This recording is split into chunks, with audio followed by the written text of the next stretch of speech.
hello guys नोंथांमोन गासिखौबो आंनि बे गोदान भिडिअ बरनाय जाबाय ओमफ्राय आं दिनै माने गोदान शायरि लाना फैदों नोंथांमोननि गेजेराव ओमफ्राय मा होनना बुङो माने नोंथाङा गोबाङानो माने बेलेग बेलेग भिडिअ माने कमेन्टआव सोंहरबाय थायो आरोना बायदिसिना कुइसन ओमफ्राय आं माने बुस्थु आं कमेन्टखौ रिप्लाय खालामनो हाया आरोना मानोना माने आंना क्लासआनो माने 4:30सिम जाखायो नालाय बारा टाइम मोना माने बिनिखायनो गासिनिबो कमेन्टखौ माने चेक खालामनो हाया बिनिखायनो सानदों माने नोंथांमोननि गेजेराव मोनसे Q&A भिडिअ लानानै फैदों होननानै ओमफ्राय बिनिखायनो नोंथांमोना जुदि माबाफोर सोंनो दंबा माबाफोर जुदि सोंनायखौ मोनाखैब्ला अब्ला बे भिडिअ माने कमेन्ट बक्सआव सोंहरनो हागोन माबाफोर सोंनो दंबा आरो आं कमिउनिटि टेबाव आं पस्ट खालामना होगोन बेयावबो नोंथांमोना सोंहरनो हागोन जाखिनि सोंनो दं गासिखौबो बेयाव सोंनो हागोन आं माने मोनसे भिडिअ लाना फैगोन आरोना ओमफ्राय आंना माने क्लासआ 4:30सिम जाखायो नालाय आं बारा समखौनो मोनलायलाङा भिडिअखौ बानायनो माने बारा सम मोनाखै आरो माने क्लासआनो 4:30 दा जितु हयथ' फरायगासिनो नालाय बिनिखायनो एसे उसुबिदा जायो ओमफ्राय बिनिखायनो आं सानदों माने Q&A भिडिअ लानानै फैगोन होननानै नोंथांमोना माने कमेन्ट बक्सआव सोंहरबानो जाबाय जाखिनि सोंनो दं मा सोंनो दं बेखौ नोंथांमोना कमेन्ट बक्सआव सोंहरबानो जाबाय थौदो बिदिब्ला दिनैनि गोदान शायरिखौ खोनासंसै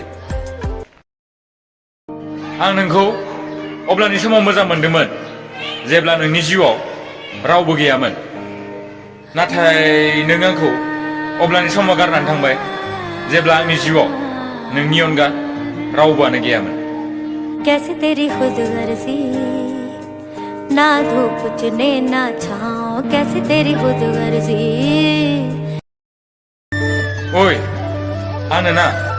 नोंखौ नांगौ ना नोंनिख्रुइ साबसिन नांगौ ना नोंबायदि नांगौ आंनो खालि नोंखौल' नांगौ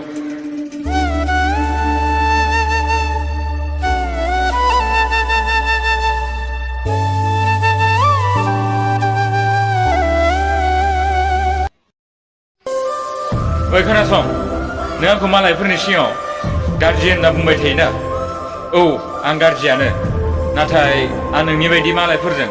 टाइम पास खालामग्रा आरो सोरनिया फिलिंसजों गेलेग्रा आं बिदि नङामोन